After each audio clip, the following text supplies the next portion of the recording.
Welcome to Family on Trial. Please consider the following. So money is one of the biggest stressors in our lives as individuals. Did you know that money issues are the second leading cause of divorce behind infidelity after the first few years of marriage? In addition to that, 2/3 of all marriages begin with both spouses in debt. Without honest communication and a game plan, it's like we start our marital journey with one hand tied behind our back. Speaking of journeys, let us continue on ours. Our top story tonight, dozens of children rescued during a nationwide sex trafficking sting. The FBI teamed up with at least 10 local police departments to save a dozen minors in Metro Detroit. According to the FBI, 18 children were brought to safety here in Colorado, more than any other state in the country. We've also learned 11 sex traffickers were taken into custody here. And this is footage of one of the raids in Ohio, where authorities took down 177 people involved in human trafficking. Pedophilia has grown rampant in our society.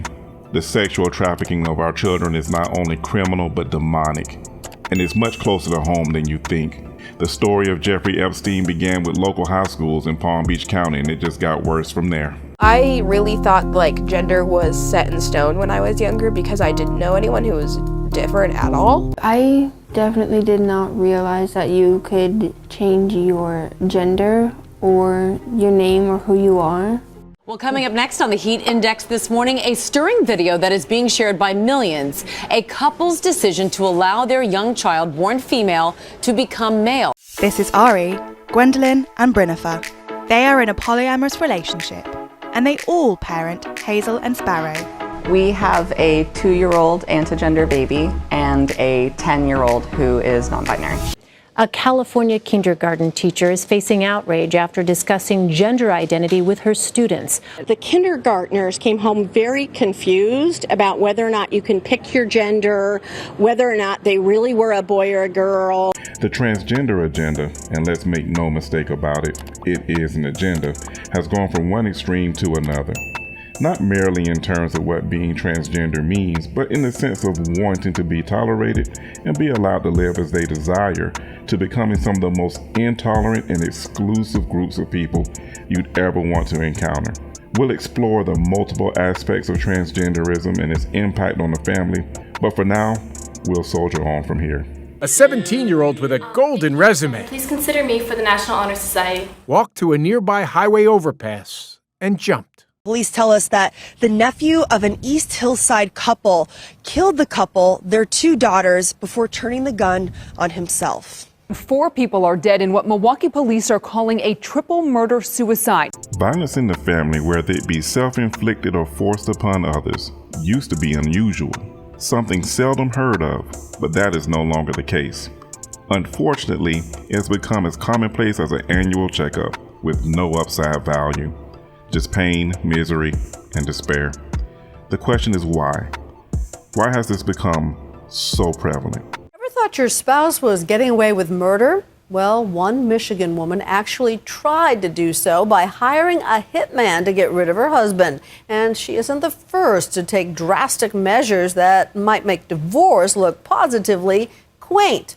Terrifying moments for a woman who woke up to a strange man in bed with her. The woman screamed. Her brother rushed in to help and tried to fight the offender off. He's climbing in your windows. He's snatching your people up, trying to rape them. So y'all need to hide your kids, hide your wife, and hide your husband because they're raping everybody out here. What do you think of these stories? How did we get here? If the family is a ship, it sets sail on the open seas we call life. With a firm hand on the helm and an eye on the horizon, we imagine peace, prosperity, and love on the voyage ahead. But it's a rare voyage that never encounters a storm, and this day will be no different. I hate you. You were just some boy who made me laugh at a party once. I want a divorce. I have cancer. Dreadful words to hear indeed.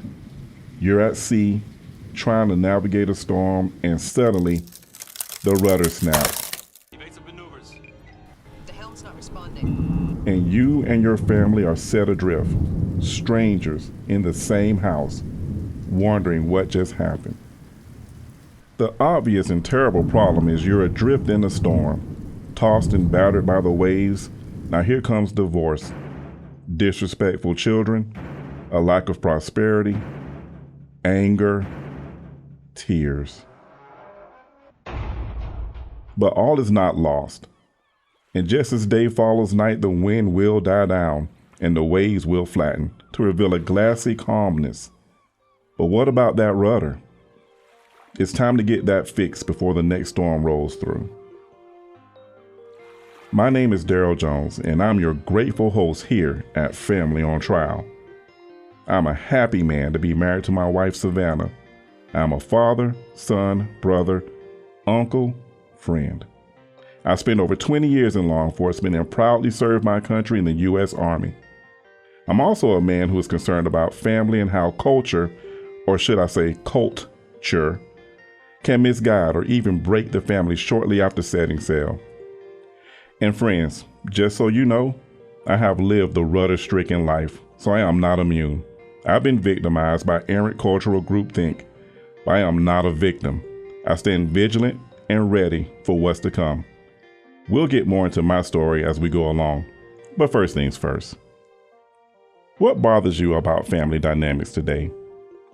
Is there peace in your home? What are your thoughts on authority? Does society and culture play a role in family well-being, or am I just out of line? There are many topics that we can and will discuss. A few of those include the role of husbands and wives, the role of children, disciplined parenting, and finances, just to name a few.